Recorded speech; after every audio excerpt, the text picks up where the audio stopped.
ರಾಜ್ಯದಲ್ಲಿ ಜನಗಣತಿ ಸಮೀಕ್ಷೆಗಾಗಿ ಸ್ಟಿಕ್ಕರ್ ಅಂಟಿಸುವ ಮೂಲಕ ಸಮಸ್ಯೆ ಸೃಷ್ಟಿಯಾಗಿದೆ. ಮೊದಲೇ ಸಭೆ ನಡೆಸಿ ಪೂರ್ಣ ಮಾಹಿತಿ ಜನರಿಗೆ ತಿಳಿಸಿದ್ರೆ ಜನರಿಗೆ ಸಂದೇಹ ಬರ್ತಾ ಇರಲಿಲ್ಲ ಅಂತ ಬಿಜೆಪಿ ಜಿಲ್ಲಾಧ್ಯಕ್ಷ ಸತೀಶ್ ಕುಂಪಲ ಹೇಳಿದ್ದಾರೆ.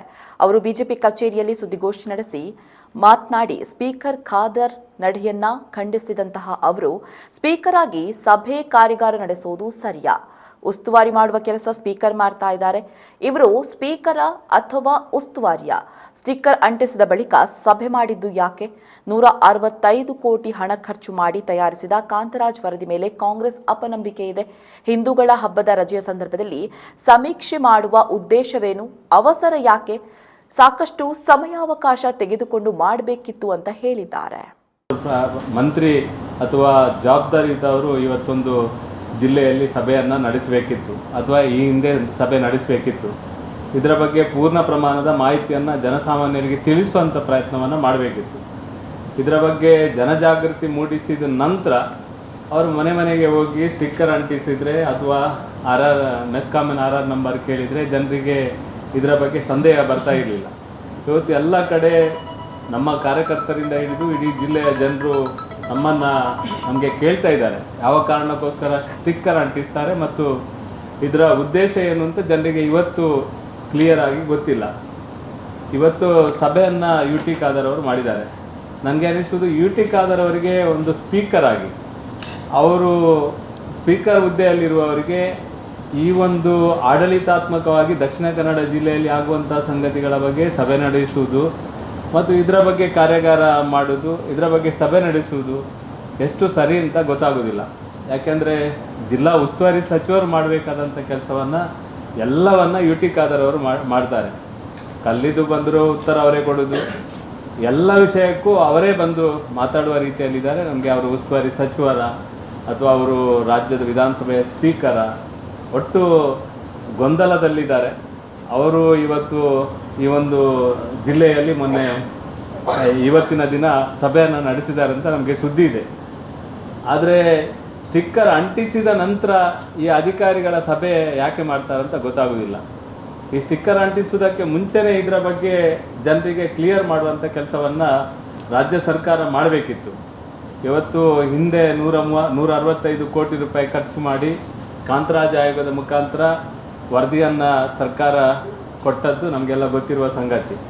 ಆ ಸಂದರ್ಭದಲ್ಲಿ ಕಾಂಗ್ರೆಸ್ಸಲ್ಲೇ ಅಪಸ್ವರ ಬಂದಿರುವಂಥದ್ದು ಕೂಡ ಎಲ್ರಿಗೂ ಗೊತ್ತಿರುವ ಸಂಗತಿ. ಅದು ಸರಿಯಾಗಲಿಲ್ಲ. ಆ ಸಮೀಕ್ಷೆಯ ಬಗ್ಗೆ ಅಪನಂಬಿಕೆ ಬಂದಿರುವಂಥದ್ದು, ಆ ಸಮೀಕ್ಷೆಯ ಲೆಕ್ಕಾಚಾರದ ಬಗ್ಗೆ ಅಪನಂಬಿಕೆ ಬಂದಿರುವಂಥದ್ದು, ಅದನ್ನು ಒಪ್ಪಲಿಕ್ಕೆ ಸಾಧ್ಯ ಇಲ್ಲದ ಪರಿಸ್ಥಿತಿಗೆ ಅಂತಿಮವಾಗಿ ಬಂದಿರುವಂಥದ್ದು. ಮತ್ತು ವಾಪಸ್ ಇನ್ನೊಂದು ಸಲ 100 ಕೋಟಿ ಖರ್ಚು ಮಾಡಿ ಮತ್ತೆ ಸಮೀಕ್ಷೆಗೆ ಇಳಿದಿದ್ದಾರೆ. ಈ ಸಮೀಕ್ಷೆ ಮಾಡುವಂಥ ಸಂದರ್ಭದಲ್ಲಿ ಜನರಿಗೆ ಸರಿಯಾದ ಮಾಹಿತಿಯನ್ನು ಕೊಡುವಂಥ ಕೆಲಸವನ್ನು ಇವರು ಪ್ರಾಮಾಣಿಕವಾಗಿ ಮಾಡಬೇಕಿತ್ತು. ಇವತ್ತು ಆ ಕೆಲಸವನ್ನು ಮಾಡಲಿಲ್ಲ. ಒಟ್ಟು ಗೊಂದಲದಲ್ಲಿ ಈ ಒಂದು ಸಮೀಕ್ಷೆಯನ್ನು ಪ್ರಾರಂಭ ಮಾಡುವಂಥ ಕೆಲಸವನ್ನು ಮಾಡಿದ್ದಾರೆ. ಜನರು ಕೂಡ ಗೊಂದಲದಲ್ಲಿದ್ದಾರೆ. ಇದರ ಬಗ್ಗೆ ಸ್ಪಷ್ಟತೆಯನ್ನು ಮಾಡೋದರ ಮುಖಾಂತರ ಈ ಒಂದು ಸಮೀಕ್ಷೆಯನ್ನು ಮಾಡಬೇಕು ಅಂತ ನಮ್ಮ ಒತ್ತಾಯ ಇರುವಂಥದ್ದು. ಇಷ್ಟು ತರಾತುರಿಯಲ್ಲಿ 22ನೇ ತಾರೀಕಿನಿಂದಲೇ ಈ ಒಂದು ಸಮೀಕ್ಷೆಯನ್ನು ಮಾಡ್ತೇವೆ ಎನ್ನುವುದು ಉದ್ದೇಶ ಏನು ಗೊತ್ತಿಲ್ಲ.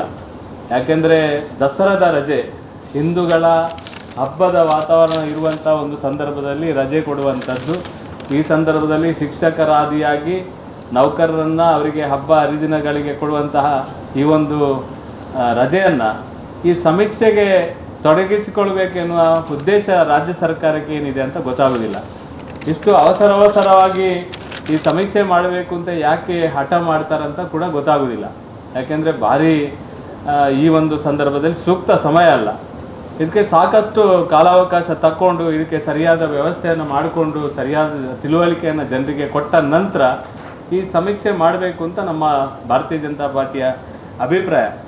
ಒಟ್ಟು ಈ ಒಂದು ಸಮೀಕ್ಷೆ ಮಾಡುವಂಥ ಸಂದರ್ಭದಲ್ಲಿ ಕೂಡ ನಮಗೆ ಕೂಡ ಸಾಕಷ್ಟು ಸಂದೇಹಗಳು, ಆಕ್ಷೇಪಗಳು ನಮ್ಮಲ್ಲಿ ಕೂಡ ಮನಸ್ಸಿಗೆ ಆಗಿರುವಂಥದ್ದು ಈಗ ಕಂಡು ಬರ್ತಾ ಇದೆ. ಯಾಕೆಂದರೆ ಒಂದು ಕಡೆ 47 ಹಿಂದೂ ಉಪಜಾತಿಗಳ ಮುಂದೆ ಅಂಟಿಸಿರುವ ಅಥವಾ ನಮೂದಿಸಿರುವ ಕ್ರಿಶ್ಚಿಯನ್ ಪದವನ್ನು ಸರ್ಕಾರ ತಕ್ಷಣ ಕೈಬಿಡಬೇಕು ಅಂತ ನಮ್ಮ ಒತ್ತಾಯ, ಭಾರತೀಯ ಜನತಾ ಪಾರ್ಟಿಯ ಒತ್ತಾಯ. 47 ಹಿಂದೂ ಉಪಜಾತಿಗಳ ಮುಂದೆ ಅಂಟಿಸಿರುವ ಅಥವಾ ನಮೂದಿಸಿರುವ ಕ್ರಿಶ್ಚಿಯನ್ ಪದವನ್ನು ಸರ್ಕಾರ ತಕ್ಷಣ ಕೈಬಿಟ್ಟು ಈ ತಿದ್ದುಪಡಿಯನ್ನು ಸರಿಪಡಿಸಿದ ನಂತರವೇ ಸಮೀಕ್ಷೆ ಮಾಡಬೇಕು ಅಂತ ನಮ್ಮ ಒತ್ತಾಯ. ಯಾಕೆಂದರೆ ಇಲ್ಲೇ ಇರುವಂಥ ಗೊಂದಲ, ಇವತ್ತು ಹಿಂದುಳಿದ ವರ್ಗಕ್ಕೆ ಸಿಗುವಂಥ ನ್ಯಾಯಯುತವಾದ ಏನು ಸವಲತ್ತಿದೆಯಾ, ಆ ಮೀಸಲಾತಿದೆಯಾ, ಅದನ್ನು ಎಲ್ಲಿಯ ಒಂದು ಕಡೆ ಕಟ್ ಮಾಡಿ ಕ್ರಿಶ್ಚಿಯನ್ಗೆ ಕೊಡುವಂಥ ಪ್ರಯತ್ನ ಆಗ್ತಿದೆಯಾ, ಅಥವಾ ಕ್ರಿಶ್ಚಿಯನ್ ಸಮುದಾಯದ ಮಧ್ಯೆ ಕೂಡ ಈ ರೀತಿಯ ಒಂದು ಗೊಂದಲ ಇದೆ ಅನ್ನೋದನ್ನು ಈಗಾಗಲೇ ಸಾರ್ವಜನಿಕ ಚರ್ಚೆ ಆಗಿದ್ದಕ್ಕೆ ಐವನ್ ಡಿಸೋಜರು ಉತ್ತರ ಕೊಟ್ಟದನ್ನು ಕೂಡ ನಾವು ನೋಡಿದ್ದೇವೆ. ಒಟ್ಟು ಎಲ್ಲಿ ಸಹ ಸಮಾಧಾನ ಇಲ್ಲ, ಎಲ್ಲಿ ಸಹ ಒಂದು ವ್ಯವಸ್ಥಿತವಾಗಿ ಈ ಒಂದು ಸಮೀಕ್ಷೆಯನ್ನು ಮಾಡುವ ನಿಟ್ಟಿನಲ್ಲಿ ಒಂದು ಕ್ಲಿಯರ್ ಕಟ್ ವಿಷಯವನ್ನು ಇಟ್ಟುಕೊಂಡು ಈ ಸಮೀಕ್ಷೆ ಮಾಡುವ ನಿಟ್ಟಿನಲ್ಲಿ ಸರ್ಕಾರ ಯೋಚನೆ ಮಾಡಿ ಇದಕ್ಕೆ ಇಳ್ದಂತಿಲ್ಲ. ಈ ಕಾರಣಕ್ಕೋಸ್ಕರ ಒಟ್ಟು ಗೊಂದಲದಲ್ಲಿದೆ. ಕ್ರಿಶ್ಚಿಯನ್ ಪದವನ್ನು ಬಳಸಿರುವುದರಿಂದ ಮತ್ತು ಅದನ್ನು ನಮೂದಿಸಲಿಕ್ಕೆ ಇದನ್ನು ಕೊಡುವುದರಿಂದ ಮತಾಂತರಕ್ಕೆ ಒಂದು ರೀತಿಯ ಕುಮ್ಮಕ್ಕು ಕೊಟ್ಟ ರೀತಿಯಲ್ಲಿ ಆಗ್ತದೆ ಎನ್ನುವುದನ್ನು ಕೂಡ ಈಗಾಗಲೇ ನಮ್ಮ ರಾಜ್ಯ ಸಂಘಟನೆ ಕೂಡ ಹೇಳಿದೆ ಮತ್ತು ನಾವು ಸಹ ಅದನ್ನೇ ಮತ್ತೆ ಮತ್ತೆ ಹೇಳಲಿಕ್ಕೆ ಇಚ್ಛೆ ಪಡ್ತೇವೆ. ಇದರಿಂದ ಸ್ವಾಭಾವಿಕವಾಗಿ ತೊಂದರೆ ಆಗ್ತದೆ. ಈ ಬೇರೆ ಬೇರೆ 47 ಜಾತಿಗಳಲ್ಲಿ ಅದನ್ನು ಕ್ರಿಶ್ಚಿಯನ್ ಅಂತ ನಮೂದಿಸಿದಾಗ ಇದು ಸ್ವಾಭಾವಿಕವಾಗಿ ಈ ಒಂದು ಸಮಸ್ಯೆ ಉಲ್ಬಣ ಆಗ್ತದೆ. ಇದರಿಂದ ಸಾಮಾಜಿಕವಾಗಿ ಸಮಸ್ಯೆಗಳು ಉಲ್ಬಣ ಆಗ್ತದೆ. ಇದರಿಂದ ಸಮಾಜದಲ್ಲಿ ಗೊಂದಲ ನಿರ್ಮಾಣ ಆಗ್ತದೆ.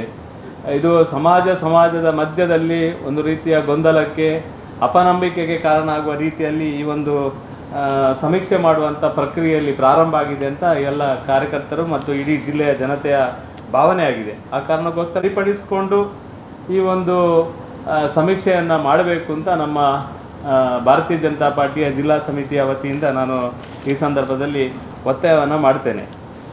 ಈಗಾಗಲೇ ಶಿಕ್ಷಕರಿಗೆ ಮತ್ತು ನಮ್ಮ ಅಂಗನವಾಡಿ ವರ್ಕರ್ ಇರ್ಬೋದು, ಆಶಾ ವರ್ಕರ್ ಇರ್ಬೋದು, ಅವರಿಗೆ ಕೂಡ ಸೂಕ್ತವಾದ ಇದರ ಬಗ್ಗೆ ಮಾಹಿತಿಯನ್ನು ಅಭ್ಯಾಸ ಅವರಿಗೆ ಯಾವ ರೀತಿ ಇದನ್ನು ಮಾಡಬೇಕು ಎನ್ನುವುದರ ಬಗ್ಗೆ ಅವರಿಗೆ ಕೂಡ ಸರಿಯಾದ ಮಾಹಿತಿಯನ್ನು ಇವತ್ತಿನವರೆಗೆ ಕೊಡಲಿಲ್ಲ.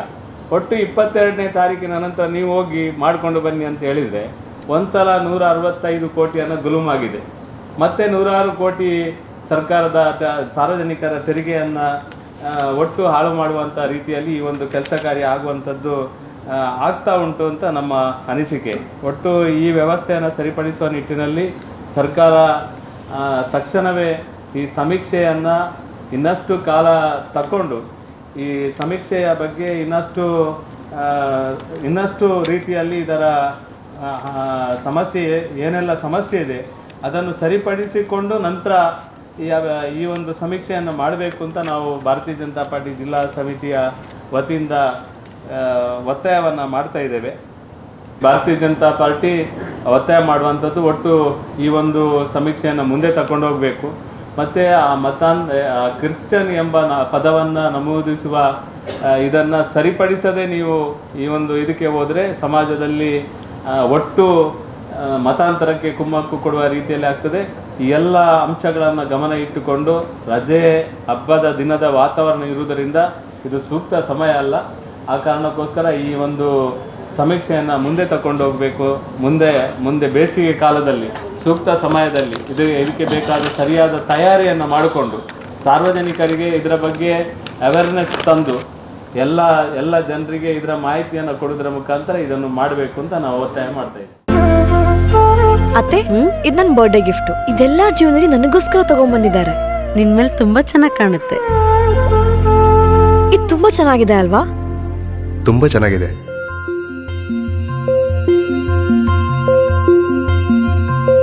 It will look really good on you. Amma? Huh? Mother is always son's first love.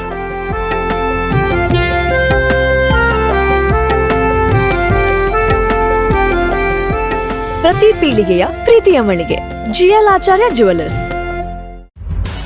ನಿಖರ ಸುದ್ದಿ, ಸದಭಿರುಚಿಯ ಕಾರ್ಯಕ್ರಮ. ನೀವು ನೋಡ್ತಾ ಇದ್ದೀರಾ ಕಹಳೆ ನ್ಯೂಸ್, ಸಮಾಜದ ಜಾಗೃತಿಗಾಗಿ ವಸ್ತುನಿಷ್ಠ ವರದಿ.